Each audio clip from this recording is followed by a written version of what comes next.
Assalamualaikum warahmatullahi wabarakatuh. Perkenalkan, saya Elsa Meksari dari kelas 10-9. Di sini saya dan rekan saya akan mempresentasikan ekonomi, yaitu tentang alur produksi, distribusi, dan konsumsi. Selanjutnya saya akan memperkenalkan rekan-rekan saya. Yang pertama, perkenalkan nama saya Eka. Perkenalkan nama saya Nyoman Gana Maesa Kumara. Perkenalkan nama saya Argap. Perkenalkan nama saya Binaya Antoni Sebenarnya. dan perkenalkan nama saya Jaka Fitrana.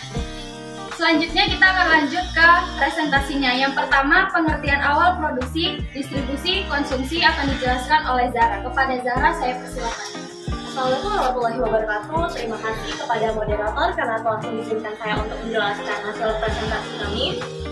Produksi adalah cara membuat barang dan bagaimana jasa dilakukan. Sedangkan distribusi adalah cara memutuskan atau menyalurkan barang dan jasa tersebut.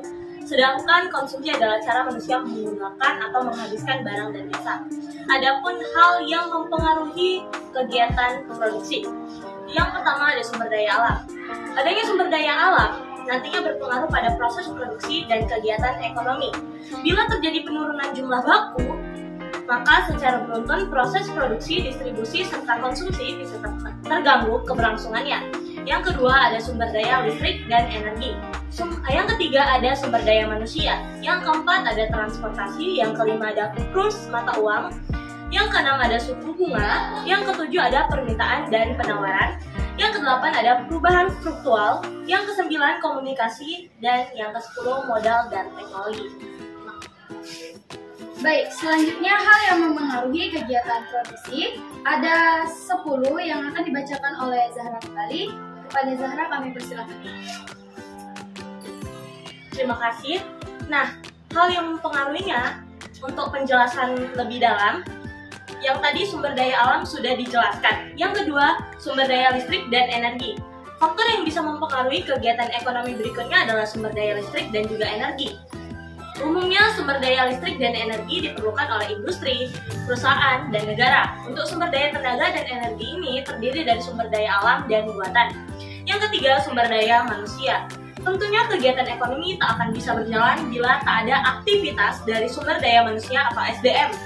Dimulai dari kegiatan untuk produksi, distribusi, sampai konsumsi oleh para konsumen, SDM memang mempunyai peran masing-masing dalam mendukung proses ini. Yang keempat adalah transportasi. Salah satu faktor yang juga berpengaruh terhadap kegiatan ekonomi adalah transportasi. Transportasi dibutuhkan untuk menjadi sarana penyaluran barang ataupun jasa. Bila suatu negara mempunyai sarana transportasi memadai, maka nantinya bisa meningkatkan jangkauan untuk distribusi barang dan jasa pada konsumen. Hal ini tentu berpengaruh pada kegiatan ekonomi di negara itu sendiri. Yang kelima ada kurs mata uang. Kurs mata uang tentu mengalami peningkatan ataupun pelemahan.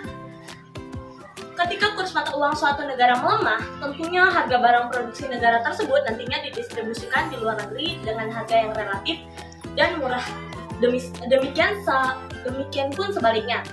Yang keenam ada suku bunga. Suku bunga termasuk faktor berpengaruh terhadap kegiatan ekonomi sebab dapat berpengaruh pada likuiditas uang tunai untuk perekonomian. Yang ketujuh permintaan dan penawaran. Ketika kita melakukan kegiatan ekonomi, pastinya ada permintaan dan penawaran. Yang kedelapan adalah perubahan struktural, yaitu kegiatan ekonomi ini terbagi menjadi 3 sektor mendasar, mulai dari kehutanan, sekunder, yaitu adalah produksi industri, serta konstruksi, dan juga sektor tersier, yaitu niaga, perdagangan, dan perbankan. Yang kesembilan adanya komunikasi. Pada kegiatan komunikasi ini kan di dalam kegiatan ekonomi pasti adanya jual beli, itu kan terjadinya komunikasi. Yang terakhir ada modal dan teknologi. Modal dan teknologi merupakan faktor yang berpengaruh terhadap kegiatan ekonomi di masyarakat berikutnya. Akumulasi modal yang didapatkan oleh suatu negara bisa berpengaruh pada kemampuan negara dalam membayar upah serta mengerjakan tenaga kerja. Terima kasih. Baik, terima kasih untuk Zahra kami ucapkan. Selanjutnya ada produksi, 3 jenis distribusi, penjelasan distribusi, penjelasan tentang materi konsumsi akan dibacakan oleh Benaya. Kepada Benaya saya persilakan. Baik, terima kasih kepada Elsa sebagai moderator. Saya Benaya Antoni Sebenarnya sebagai pemateri kedua. Kegiatan produksi dibagi menjadi 5, yaitu produksi ekstraktif, agraris, industri, perdagangan, dan jasa, serta Secara singkat, distribusi memiliki 3 jenis, yakni distribusi langsung, distribusi semi langsung, dan distribusi tidak langsung. Baik, distribusi langsung, distribusi ini dilakukan antara produsen dengan konsumen secara langsung. Misalnya, petani sayur melakukan transaksi jual beli secara langsung di pasar. Baik, yang kedua yaitu semi langsung. Distribusi ini dilakukan melalui seorang perantara supaya produk dari produsen tetap bisa sampai ke tangan konsumen. Misalnya, penerbit buku yang menjual bukunya melalui sales supaya sampai ke tangan konsumen, yaitu sekolah, siswa, mahasiswa, dan lembaga akademik. Dan yang terakhir yaitu tidak langsung. Nah, jenis distribusi ini dilakukan melalui beberapa perantara, sehingga produk tersebut tidak bisa langsung diterima dari produsen langsung. Misalnya, pabrik minuman menjual produk minumannya kepada konsumen melalui beberapa agen atau sales terlebih dahulu. Baik, konsumsi. Konsumsi adalah pengeluaran yang dilakukan guna memenuhi pembelian barang dan jasa untuk mendapatkan kepuasan maupun untuk memenuhi kebutuhannya. Konsumsi digolongkan menjadi 2, yaitu konsumsi rutin dan konsumsi yang bersifatnya sementara. Nah, konsumsi rutin adalah konsumsi pengeluarannya untuk pembelian barang dan jasa yang secara terus-menerus. Dan yang sementara yaitu adalah konsumsi sementara, yaitu pengeluaran untuk pembelian barang dan jasa di luar konsumsi. Baik, terima kasih. Baik, terima kasih saya ucapkan kepada Tinaya. Selanjutnya, pengelompokan kegiatan ekonomi akan dibacakan oleh Nyoman. Kepada Nyoman, saya persilakan. Baik, terima kasih moderator. Untuk membantu peserta didik dalam mengelompokkan kegiatan ekonomi dengan tepat, berikut adalah kategori umum yang dapat digunakan. Yang pertama, kegiatan ekonomi primer.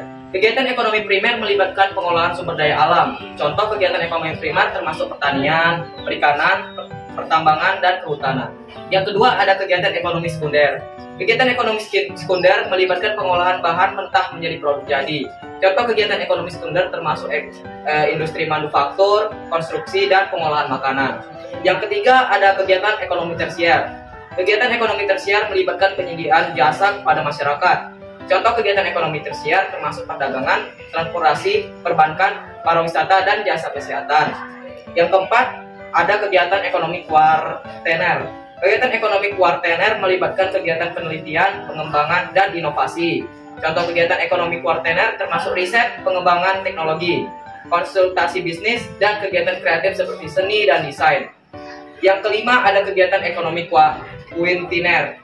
Kegiatan ekonomi kuintener melibatkan kegiatan yang berhubungan dengan pemerintahan dan administrasi publik. Contoh kegiatan ekonomi kuintener termasuk pelayanan publik, administrasi pemerintahan, dan kegiatan politik. Dalam mengelompokkan kegiatan ekonomi, penting untuk mempertimbangkan sifat dan karakteristik masing-masing kegiatan. Beberapa kegiatan ekonomi dapat termasuk dalam lebih dari satu kategori, tergantung pada konteks dan perspektif yang digunakan. Baik, terima kasih. Terima kasih saya ucapkan kepada Nyoman. Selanjutnya, faktor yang mempengaruhi produksi, distribusi, dan konsumsi 1 dan 2 akan dibacakan oleh Eka. Kepada Eka, saya persilakan. Terima kasih kepada Elsa sebagai moderator. Ini perkenalkan nama saya Eka sebagai pemateri yang ketiga. Kemudian ada faktor-faktor yang mempengaruhi produksi, distribusi, dan komunikasi dapat dianalisis dengan memperkembang beberapa aspek penting. Berikut adalah beberapa faktor yang perlu dipertimbangkan. Yang pertama itu faktor produksi, tenaga kerja, ketersediaan, kualifikasi, dan produktivitas tenaga kerja dapat mempengaruhi kegiatan produksi.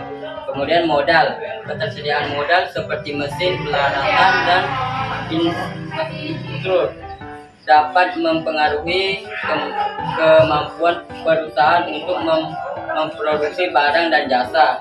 Kemudian yang sumber daya alam, ketersediaan dan akses terhadap sumber daya alam seperti tanah, air, dan bahan baku dapat mempengaruhi produksi.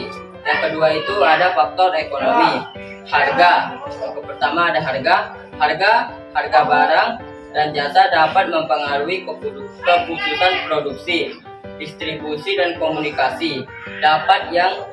Harga yang tinggi dapat mempengaruhi permintaan konsumen, sementara harga yang rendah dapat meningkatkan permintaan, yaitu pendapatan. Tingkat pendapatan individu di rumah tangga dapat mempengaruhi kemampuan mereka untuk membeli barang dan atau jasa. Kemudian ada inflasi. Tingkat inflasi dapat mempengaruhi daya pembeli konsumen dan biaya produksi. Terima kasih. Baik, terima kasih kepada Eka. Selanjutnya yang terakhir akan dibacakan oleh Arga. Kepada Arga saya persilakan. Faktor sosial dan budaya. Preferensi konsumen, preferensi kebiasaan dan tren konsumen dapat mempengaruhi permintaan terhadap barang dan jasa tertentu. Nilai budaya. Nilai-nilai budaya dan norma sosial dapat mempengaruhi keputusan konsumen dan preferensi mereka terhadap produk tertentu. 4. Faktor teknologi. Inovasi teknologi, kemajuan teknologi dapat mempengaruhi efisiensi produksi, distribusi, dan konsumsi. Inovasi teknologi juga dapat menciptakan produk baru dan meningkatkan kualitas produk yang ada.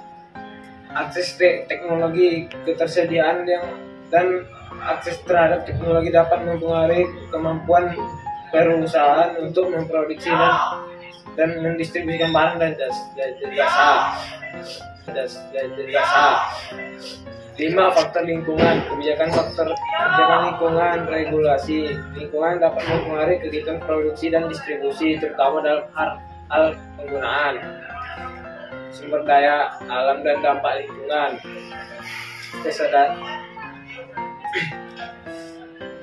Bertu faktor lingkungan. Kebijakan lingkungan, regulasi lingkungan dapat mempengaruhi kegiatan produksi dan distribusi, terutama dalam hal penggunaan sumber daya alam dan dampak lingkungan. Kesadaran akan isu-isu lingkungan dapat mempengaruhi preferensi konsumen dan keputusan pembelian mereka. Oke, baik. Terima kasih kepada Arga yang telah menyampaikan materi terakhir. Jadi itulah presentasi ekonomi dari kelompok alur produksi, distribusi, dan konsumsi dari kelas 10-9. Jika ada kesalahan mohon dimaafkan. Wassalamualaikum warahmatullahi wabarakatuh. Terima kasih. Wah teman-teman, kayaknya ada yang lupa nih dalam sesi presentasi kita. Apa ya kira-kira? Oh iya, Kak, bentar. Ya, kenapa? Kayaknya ada yang kurang nggak sih di sesi presentasi kita ini? Sesi pertanyaan bukan? Oh iya, benar teman-teman. Jadi kita membuka sesi pertanyaan. Oke Kak, kayaknya aku mau nanya nih. Yang pertama, kegiatan ekonomi apa sih Kak yang ada dalam video tersebut? Yang ada di dalam video tersebut adalah alur produksi, distribusi, dan konsumsi. Oh iya, terus alur-alur dari kegiatan ekonomi itu apa Kak yang benar? Yang pertama, produksi. Produksi adalah mengolah barang atau jasa. Yang kedua, lanjut ke distribusi. Distribusi adalah menyalurkan barang dari hasil produsen ke konsumen. Yang terakhir ada konsumsi, yaitu mengelola atau menghabiskan barang dan jasa tersebut. Oke Kak, nah pertanyaan terakhir nih yang aku pengen nanyain sama Kakak. Hal-hal apa aja sih yang dapat mempengaruhi kegiatan ekonomi yang ada di video tersebut sih Kak? Nah, hal yang dapat mempengaruhinya yaitu ada 10. Sumber daya alam, sumber daya listrik dan energi, sumber daya manusia, transportasi, kurs mata uang, suku bunga, permintaan dan penawaran, perubahan struktural, dan konsumsi modal maupun teknologi. Oke, jadi itu guys sesi pertanyaan dari kelompok sekian. Terima kasih.